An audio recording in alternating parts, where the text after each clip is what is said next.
తలకిందులుగా అయితే మనకు తపస్సు చేసినట్టుగా కనిపిస్తుంది కదా. మనకు యమధర్మరాజు అలాగే చిత్రగుప్తుడు కూడా ఇక్కడైతే మనకు ఆ చిత్రపటాలు అయితే మనకి ఇక్కడ కనిపిస్తాయి.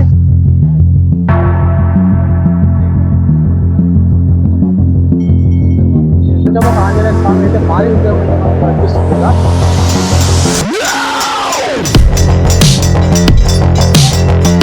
ఆంజనేయ స్వామి పక్కకే వచ్చేసి మనకు శివాలయం అయితే ఉంటుంది. కానీ సంతాన ఫలం ఇచ్చేటటువంటి సుబ్రహ్మణ్య స్వామి ఇక్కడైతే మనకు దర్శనమిస్తారు. చూడండి, ఈశ్వరునికి తైలాభిషేకం చేసినట్లయితే మనకు చాలా సంపూర్ణ ఆరోగ్యంగా అలాగే ఎటువంటి బాధలున్నా తొలగిపోతాయని. ఇక్కడ అమ్మవారు అయితే 25, 26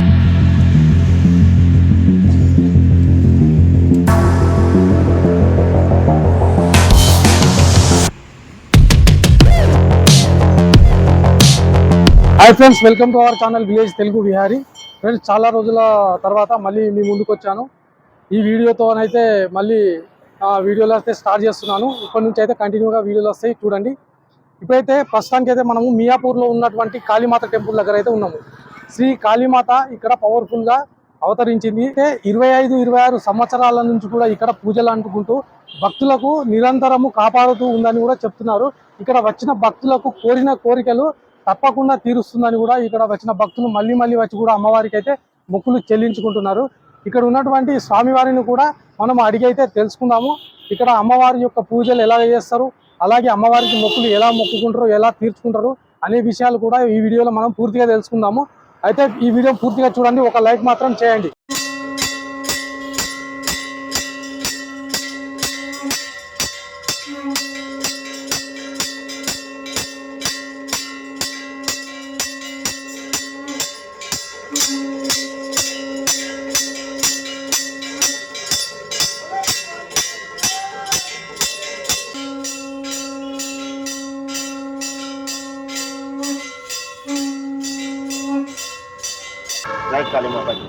జై కాళీమాత. స్వామి, ఇప్పుడు అమ్మవారు ఇక్కడ మియాపూర్లో అమ్మవారు ఈ మధ్యకాలంలోనే చాలా ఫేమస్ అవుతుంది. అయితే అమ్మవారి గురించి తెలుసుకుందాం అనేది ఇక్కడ వచ్చినాము. చాలామంది భక్తులు కూడా తెలియజేయాలని కూడా మనం అనుకుంటున్నాము. అయితే మీ నుంచి అమ్మవారి గురించి కొంచెం చెప్తే మాకు కూడా మా భక్తులు కూడా మనం తెలియజేస్తాం అన్నట్టు. ఇక్కడ అమ్మవారి దగ్గర పూజలు చాలా ఘనంగా అవుతున్నాయి. ఎందుకంటే ఇక్కడ వచ్చిన భక్తులకి వాళ్ళ ప్రాబ్లమ్స్ సాల్వ్ అవుతున్నాయి. అట్లా అని క్రౌడ్ పెరిగింది.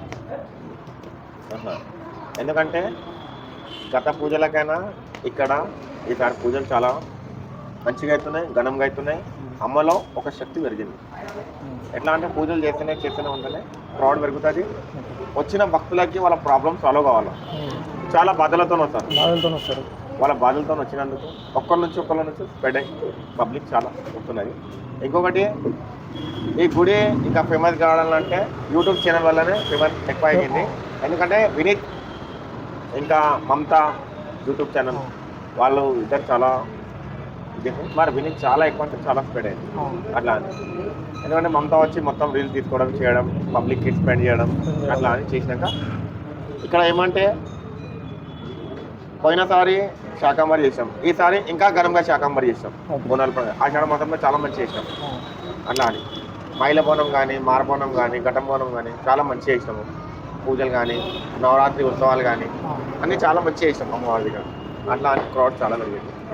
ఇక్కడ వచ్చిన వాళ్ళకి చాలా అందరికీ చాలా మంచిగా అవుతుంది. ఇంకా పిల్లలు కాని వాళ్ళకి కానీ, జాబ్ లేని వాళ్ళకి కానీ, ఇంట్లో ఏమైనా ఆర్థికంగా ఇబ్బంది ఉన్నా కానీ, చాలా కష్టాలతో ఉన్నా కానీ ఇక్కడ వచ్చి అమ్మవారికి మొక్కితే వాళ్ళ ప్రాబ్లమ్ సాల్వ్ అవుతుంది. ఎందుకంటే వ్యాపారం మహంకాళి. అయితే స్వామి, ఇది ఎన్ని సంవత్సరాల నుంచి? ఇది ఈ టెంపుల్ అయి 26 years అవుతుంది. 26 years నుంచి ఈ టెంపుల్. ఎందుకంటే ముందు దుర్గామాత ఉండే, ఫస్ట్ దుర్గామాత ఉండే, జ్ఞానానంద సరస్వతి అని మహారాజు ఉండే. ఆ మహారాజే ఒక్కొక్క విగ్రహం తెచ్చిండు. ఫస్ట్ దుర్గామాతకి తెచ్చిండు, ఆ తర్వాత శంకరుని తెచ్చిండు, ఆ తర్వాత హనుమంతుని తెచ్చిండు. నాగులలో ఒక మంది చాలా పెద్దగా ఉన్నది. ఇక్కడ నాగపాములు చాలా ఉన్నాయి. అట్లా అని పెద్ద పుట్టున్నాయి ఇక్కడ. అక్కడ లాస్ట్ ప్రతిష్ఠించారు. ఇంకొకటి శనేశ్వరి విగ్రహం ఉన్నది ఇక్కడ.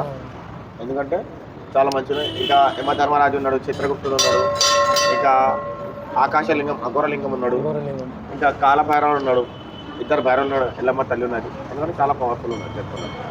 ఇన్ని టెంపుల్ ఉన్నాయి కాబట్టి ఇక్కడ వచ్చిన భక్తులు కూడా మంచి దొరుకుతుంది, వాళ్ళకి సమస్య కూడా తీరిపోయేటటువంటి పరిస్థితి ఉన్నది, ఇక్కడ మంచిగా ఉన్నది. ఇక్కడ అమ్మవారికి జరిగేటటువంటి ఉత్సవాలు ఏమేమి ఎప్పుడెప్పుడు జరుగుతాయి స్వామి? ఇక్కడ నవరాత్రి బోనాల పండుగ చాలా ఘనంగా అవుతుంది. ఓకే. అమావాస్య పౌర్ణమికి చాలా మంచిగా అవుతుంది. ఓకే. అమ్మవారికి రక్తంతోనే అభిషేకం అవుతుంది. ఇక్కడ రక్తంతోనే అభిషేకం. రక్తం మందుతోనే అభిషేకం అవుతుంది. మీ సమాచారం మాకు చాలా అపూర్వమైనది, చాలా సంతోషం. ఫ్రెండ్స్, ఇప్పుడైతే మనం చెప్పుకున్నట్టుగా చూసినట్లయితే శివయ్య ఇక్కడైతే తలకిందులుగా అయితే మనకు తపస్సు చేసినట్టుగా కనిపిస్తుంది కదా. ఇది ఎందుకోసం అయితే ఇలా తలకిందులుగా ఉన్నాడంటే శివుడు ఇక్కడ అఘోరి రూపంలో ఉన్నాడు అనమాట. అఘోరి రూపంలో యోగా ఆసనంలో ఇక్కడైతే మనకు శివుడు అయితే దర్శనమిస్తాడు. ఈ ఆలయానికి చాలా ప్రత్యేకత ఉంది. అరుదుగా కనిపించే ఈ శివలింగానికి పూజ చేసినట్లయితే మనకు ఆయురారోగ్యాలతో ఉంటామని కూడా ఇక్కడ ఉన్నటువంటి భక్తులు అలాగే ఇక్కడ ఉన్నటువంటి పండితులు అయితే మనకు చెప్తున్నారు. ఆ లింగం నుంచి పక్కకు వచ్చినట్లయితే ఇక్కడ కూడా ఒక శివలింగం అయితే ఉన్నది. ఈ శివలింగానికి అయితే నలుదిక్కుల శివుని యొక్క ప్రతిమ అయితే మనకు ఎక్కినట్టుగా కనిపిస్తుంది. ఇది శివలింగము, చాలా అద్భుతమైనటువంటి శివలింగము. ఈ శివలింగాన్ని పూజ చేసినట్లయితే మనకు చాలా అయితే మనకు లాభాలే చేకూరుతాయని కూడా ఇక్కడ ఉన్నటువంటి భక్తులైతే నమ్మకం. కాళికామాత టెంపుల్ పక్కకే వచ్చేసి ఇక్కడ మనకు యమధర్మరాజు అయితే ప్రతిమను అయితే చెక్కడం అయితే జరిగింది. ఇక్కడ పక్కకే ఇక్కడ ఉన్నటువంటి చిత్రగుప్తుడు అయితే మనకు అయితే దర్శనమిస్తాడు.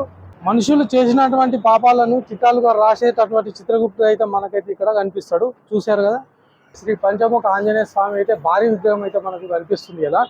ఈ ఆంజనేయ స్వామికి అయితే మనము చందనం కానీ చందనార్చన కానీ ఏదైనా చేసినట్లయితే పూజ చేయించినట్లయితే మనకు మంచి ఫలితం ఉంటుందని ఇక్కడ భక్తులైతే నమ్మకం.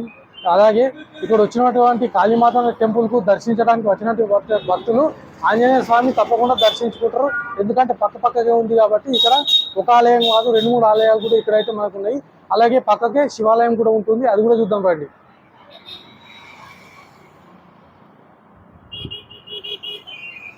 ఇక్కడ చూశారు కదా, పంచముఖ ఆంజనేయ స్వామి పక్కకే వచ్చేసి మనకు శివాలయం అయితే ఉంటుంది.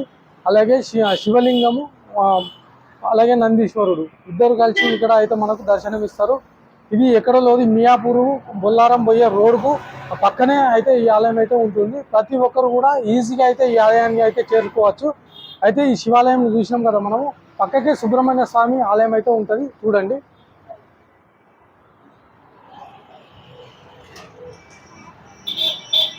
ఇక్కడ వచ్చేసి మనకు అయ్యప్ప స్వామి టెంపుల్ అయితే ఉన్నది. అయ్యప్ప స్వామి అయితే ఇక్కడ మనకు దర్శనం ఇస్తాడు.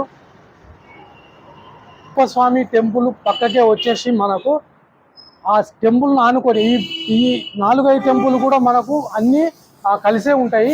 అయితే ఇక్కడ రావంగానే మనకు శ్రీ కనకదుర్గ మాతా దేవి ఆలయం అయితే ఇక్కడ మనకైతే దర్శనం ఇస్తుంది. చూసిరు కదా, కనకదుర్గ మాతా దేవి ఆలయము చాలా పవర్ఫుల్ అయితే టెంపుల్ అయితే ఇక్కడైతే మనకు ఉన్నాయి. ఇక్కడ ఆలయం పక్కకే మళ్ళీ కనకదుర్గ ఆలయం పక్కకే మనకు నాగులు ఉంటాయి. నాగులు అంటే నాగలోకాన్ని ప్రతిష్ఠించారు ఇక్కడ. అది మొత్తం చూద్దాం, అదైతే చాలా అద్భుతంగా ఉంటుంది. ఫ్రెండ్స్, ఇప్పుడైతే మనము కనకదుర్గ ఆలయం అయితే దర్శించుకున్నాము. దర్శించుకున్న తర్వాత కొంచెం పక్కకు రాగానే వచ్చేసి మనకు చూసిరు కదా నాగలోకము. ఎక్కడ చూసినా నాగులే.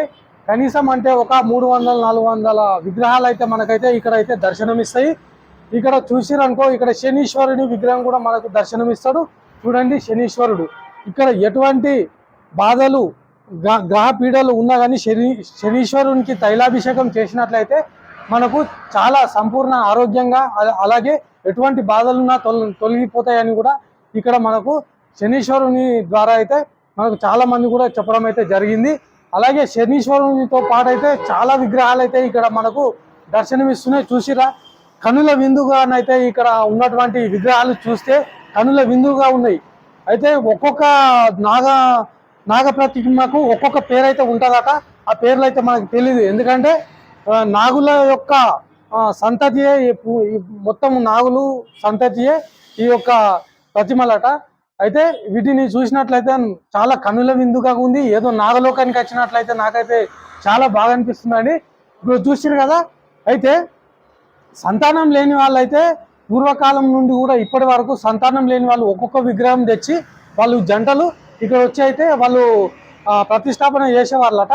ఆ విగ్రహాలు ఇప్పటిదాకా ఇక పెరుగుతూ వస్తున్నాయి. ఇప్పటికీ విగ్రహాలు కూడా వాళ్ళు ప్రతిష్టాపన చేస్తారట.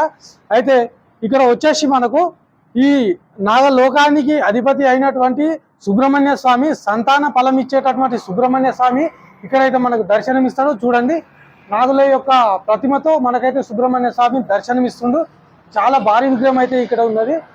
చాలా అద్భుతంగా ఉందండి. నాకైతే చాలా సంతోషంగా ఉంది. మీరు కూడా వచ్చి ఈ ఆలయాన్ని దర్శించుకొని మీ కోరికలు నెరవేరుతాయని కూడా నేను చాలా గట్టిగా అయితే చెప్తున్నా. ఇక వచ్చినట్లయితే మనకు నవగ్రహాలు కూడా ఇక్కడ మనం దర్శించుకోవచ్చు. నవగ్రహాలు ఏదైనా గ్రహం యొక్క పీఠం ఉంటే కూడా ఇక్కడ నవగ్రహాలకు పూజ చేసినట్లయితే తొలగిపోతుందని కూడా చెప్తున్నారు. చూడండి, చాలా బాగుంది. ఈ టెంపుల్కి అయితే మీరు అందరు ప్రతి ఒక్కరు రండి, వచ్చి కూడా మీరు దర్శించుకోండి. దర్శించుకున్న తర్వాత ఆ ఫలితం అనేది మీకు లభిస్తుందా లేదా అనేది మీకు తెలియగానే కామెంట్ చేయండి. కామెంట్ చేసి ఒక లైక్ మాత్రం ఈ వీడియోకు తప్పకుండా చేయండి. ఇటువంటి వీడియోల కోసం మళ్ళీ ప్రయత్నిస్తాము. మీకోసము ఏ టెంపుల్కైనా పోయి నేను అక్కడ ఉన్నటువంటి హిస్టరీ అలాగే టెంపుల్కు ఉన్నటువంటి ప్రాముఖ్యతను తెలియజేసే ప్రయత్నం అయితే చేస్తాను. మన హిందూ ధర్మంలోనైతే ఇటువంటి చాలా విచిత్రాలు అలాగే చరిత్రకు సంబంధించినటువంటి పురాతన గాథలు కూడా చాలా ఉన్నాయి. అటువంటి వీడియోలు అటువంటి టెంపుల్ చూపించే ప్రయత్నం అయితే నేను చేస్తాను. మీరైతే ప్రతి ఒక్కరు ఈ వీడియోకి అయితే లైక్ చేయండి. ఇప్పుడు నేనైతే ఈ వీడియోకు సెలవు తీసుకుంటున్నాను. చాలా థ్యాంక్స్ చూసినందుకు.